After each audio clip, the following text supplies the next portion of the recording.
Hello जी, नमस्कार। Good evening. क्या हाल है सभी के? उम्मीद करता हूँ अच्छे होंगे, बेहतर होंगे और पढ़ाई भी अच्छी अच्छी चल रही होगी। तो चलिए आज की क्लास शुरुआत करते हैं और हमारा जो चैप्टर है इंटरेस्ट यानी कि ब्याज हम लोग पढ़ रहे हैं और उसमें भी हमारा जो चैप्टर है बच्चे वो साधारण ब्याज चल रहा है। तो आज उस चैप्टर की एक मिसलेनियस क्लास करते हैं। एक विविध ज़्यादा सवाल नहीं है, 8-10 क्वेश्चन मेरे पास हैं और वो अच्छे लेवल के सवाल थे। ऐसा नहीं है कि मैं उनको छोड़ देता, क्योंकि कोई शिफ्ट अगर ऐसी बन जाए जिसमें अच्छा सवाल बनता हो तो फिर प्रॉब्लम हो जाएगी। तो बेहतर है कि क्लास एक्सप्लेन कर ली जाए। उसमें सारे मैंने मिसलेनियस में क्वेश्चंस डाल दिए हैं। कल हमारी जो क्लास होगी वो कंपाउंड इंटरेस्ट यानी कि चक्रवृद्धि ब्याज की क्लास होगी और हो सकता है कि इस संडे आपकी क्लास मैं लगाऊं, है ना? संडे में हम एक्स्ट्रा क्लास करें और अगर संडे को हमारी एक्स्ट्रा क्लास हुई तो उसमें हम लोग थोड़ा-सा एक्स्ट्रा टाइम लेकर पढ़ेंगे, है ना? क्लियर है ना?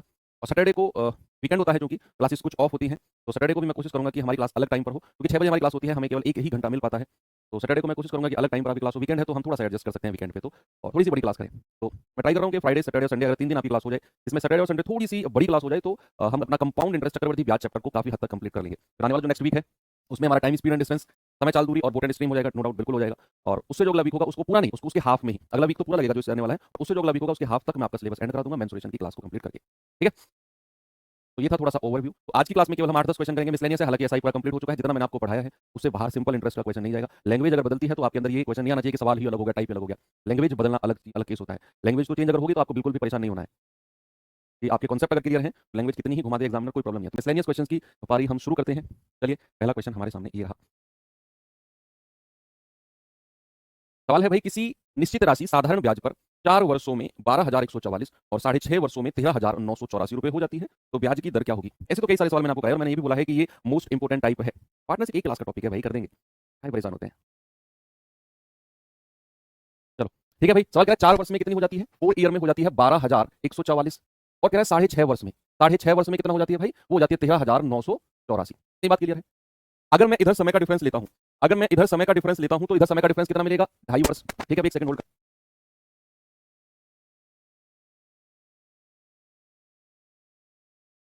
अगर मैं इधर समय का डिफरेंस लेता हूं तो 4 से साढ़े 6 तक बच्चे मुझे मिलता है 2.5 वर्ष का डिफरेंस। और उधर अगर मैं पैसे का डिफरेंस लेता हूं तो 4 में से 4 गया 0, 8 में से 4 गए 4, 9 में से 1 गया 8 और 3 में से 2 गया 1। बच्चे इधर डिफरेंस आता है 1840 का। ठीक है? और आप बहुत अच्छी तरह जानते हैं कि इधर जो आपका समय का डिफरेंस है 2.5 साल, मतलब इतने साल का जो ब्याज होगा बच्चे वो कितना होगा सर? 1840 रुपए होगा। हमें क्या निकालना है? रेट। उसके लिए हमें मूलधन तक भी जाना होगा। तो हम क्या करेंगे? 12,144 में से 4 साल का ब्याज हम हटाएंगे तो 1 साल का ब्याज कितना है?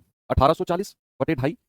और अगर मैं 4 साल का ब्याज निकालना चाहूँ तो वो कितना आएगा? 1840 बटे ढाई और इंटू 4। ठीक है भाई, पॉइंट हटेगा 0। अब 25 से काटेंगे तो 25 चौके 100। देखो 25 चौके 100 पता है मैंने कैसे काटा है? आप इसको पूरा ही काट लो। 25 सत्ते 175, 5 4 9, 25 तिया 75, 25 छिक्के 150, 736 और 4 की गुणा करेंगे, 4 6 24, 2 4 तिया 12 तो 14, 4 7 28 और 29। यानी कि 4 साल का ब्याज मिल गया 2944। बस अब अगर हमें मूलधन चाहिए तो 12,144 में से 2944 माइनस कर दो। तो 0 0, 11 में से 9 गए 2 और 11 में से 2 गए 9, यानी कि 9200 रुपये मूलधन आ गया। अब अगर 9200 रुपये मूलधन है, हमसे क्या पूछा है बच्चे? हमसे पूछा है ब्याज की दर। आप क्या जानते हैं ब्याज की दर क्या होती है? 1 साल का ब्याज बटा मूलधन गुणा 100। याद रहेगा ना? 1 साल का ब्याज कितना है भाई? 1 साल का ब्याज है हमारे पास, ये रहा। कहाँ है? ये रहा। 1 साल का ब्याज 1840 बटे 2.5, ये हमें थोड़ा सा कैलकुलेट करना पड़ेगा। ठीक है भाई, 18,400 पॉइंट नीचे से हट गया तो बटे 25। ये 1 साल का ब्याज है। 1 साल का। 1 साल का कितना है? 18,400 बटा 25, ये तो 1 साल का ब्याज आ गया। मूलधन हमने कितना निकाला है? 9200 और इंटू 100। आप इसे कैलकुलेट करके मुझे बता दो कितना आएगा। ये हमारा आंसर होगा रेट ऑफ इंटरेस्ट। ठीक है? तो चलिए भाई काटा-पीटी करिए जरा। 0 से 0 उड़ा दो। 92 से जाएगा, 92 दूनी 184, 200 बार गया है और 25 अट्ठे 200, है ना? तो कितना आ गया बच्चे? 8%, ऑप्शन नंबर बी। 6-7 सवाल कर दिए मैंने ऐसे, है ना? अब आपके लिए कोई प्रॉब्लम नहीं होगी इन सवालों में। एनीवे एक सवाल और करा देता हूँ, ये और कर लो। करिए बच्चे, आज के कुछ क्वेश्चन 3-4 सवाल ना मैं थोड़े से बड़े लेकर आया हूँ, जिनका लेवल भी अच्छा है।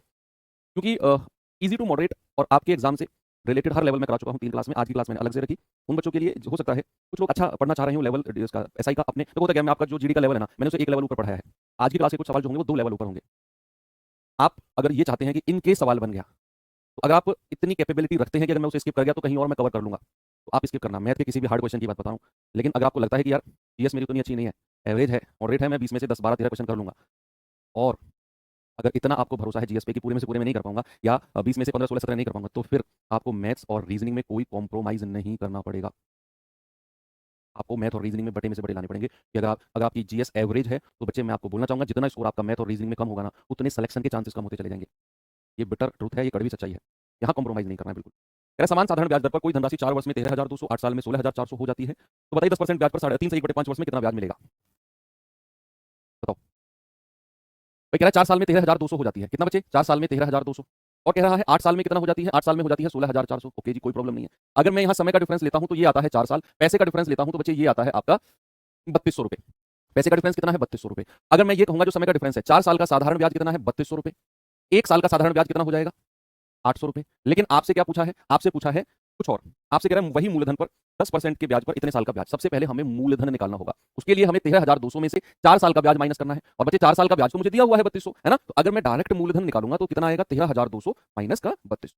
तो क्या मैं ये कहूंगा कि प्रिंसिपल कितना है बच्चा 10,000, मूलधन कितना है 10,000 रुपया। अब मूलधन निकल गया, क्या मूलधन पर 10% के हिसाब से इतने साल का ब्याज। बस आप साधारण ब्याज का फॉर्मूला लगा दो, चाहे कि मूलधन गुणा दर गुणा समय कितना है 5 या 15 और 1 16 बटा 5 और बटा 100। 2 जीरो से 2 जीरो उड़ा दो, 5 दूनी 10 और 16 दूनी 3200।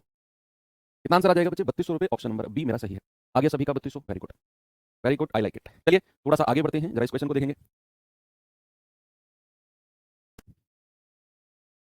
अगर आप नहीं भी कर पाओगे ना तो पढ़ना इस सवाल को, और ये देखना कि मैं कैसे कर रहा हूँ, फिर कोशिश करना एक बार समझ कर दोबारा खुद से करो उस सवाल को, है ना। सवाल क्या है कि एक आदमी ने पहले 3 वर्षों के लिए 10% वार्षिक साधारण ब्याज की दर पर, पहले 3 वर्षों के लिए, और 3 वर्ष से आगे की जितनी भी अवधि, जितना भी समय है, उसके लिए 15% के रेट से ब्याज पर पैसा दिया भाई, लिया सॉरी। तो क्या यदि वह 7 वर्षों के अंत में 2884.50 का कुल ब्याज चुकाता है तो उसके द्वारा ऋण पर ली गई धनराशि कितनी होगी, बताओ। वन शॉट की पीडीएफ पे काम चल रहा है बच्चे, एक दिन में काम नहीं होता है। आप जब सिलेक्शन के बाद आओगे ना, आपको मैं पूरी स्टूडियो का सारा सिस्टम दिखाऊंगा। आपको लगेगा हाँ यार जो हम डिमांड करते थे ना कि अर्जेंट में ये चीज चाहिए, वो पॉसिबल नहीं है, है ना। पूरी टीम काम करती है, बहुत सारा समय लगता है, करा दूंगा। 3-4 दिन का टाइम आप मुझे दो, वन शॉट की जितनी भी पीडीएफ है मैं सबको कंपाइल करा के डलवा दूंगा। रात बैच की डल चुकी है वो हो गई तो कर ली कंप्लीट, ना सब कुछ इकट्ठा करना है। हम कहीं ना कहीं आपको क्या सर, हमें तो इकट्ठा करके दो सब कुछ। मेंस्ट्रुएशन की अलग से मैं क्लास कराऊंगा वन शॉट, वो संडे स्पेशल करेंगे हम 4 घंटे कम से कम। मैंने की नहीं है फिर लास्ट की क्लास मैंने डिटेल में समझाया कि मेंस्ट्रुएशन कब करेंगे। देखो हमें नहीं पता कितना पैसा है, उसने कहा कि पहले 3 साल के लिए तो 10% पर पैसा लिया है, और 3 साल के बाद जितना भी समय है, 3 साल के बाद जितना भी समय है वो सारे समय के लिए पैसा 15% पर उधार लिया। टोटल समय कितना है 7 साल।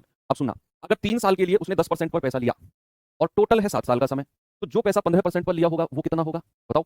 आप कहेंगे सर टोटल 7 साल के लिए पैसा उधार लिया, 3 साल, तो यहाँ उसने लगा दिए आने वाले 4 साल, 4 साल वो 15% पर पैसा रखेगा। टोटल 7 साल उसे पूरे करने हैं, टोटल 7 साल। तो भाई मैंने मान लिया कि उसका जो प्रिंसिपल है ना, जो उसका मूलधन है, जो उसने उधार लिया है, मैंने मान लिया सपोज वो पी है, तो मूलधन दर कितनी है 10%, और समय कितना है 3 साल का ब्याज बटा 100 प्लस। अब उसी मूलधन पर कितना समय और बच गया है भाई, टोटल तो 7 साल है, 3 साल के लिए पैसा वो ले चुका है 7 साल में से, शेष कितना समय बचा है, आगे की अवधि, आगे का टाइम कितना बचा है, आप कहेंगे सर 4 साल, है ना भाई। आगे का टाइम आएगा 7 - 3 दैट इज 4 ईयर, 4 साल। तो 4 साल के लिए कितना ब्याज मिलेगा, दर कितनी है 15/100, और टोटल ब्याज उसको कितना मिला है 2884.5। बस यहाँ से आप मूलधन निकालो, पी की वैल्यू, भाई आपका आंसर हो जाएगा।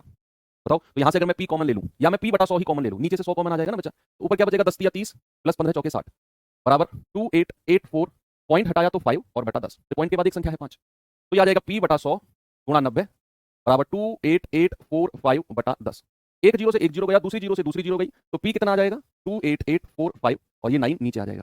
कैलकुलेट करेंगे, 9 तिया 27, 1 9 दूनी 18, 0 9 पंजे 45, ये आ जाएगा 3205 रुपया जो उसने मूलधन पर उधार लिया है। ठीक है भाई, बात क्लियर है। हाँ पहले ये करो तब उसे करते हैं। बताओ बताओ बताओ भाई, ये सवाल अच्छा है, ये एग्जाम में आने लायक भी है और अच्छा सवाल भी है।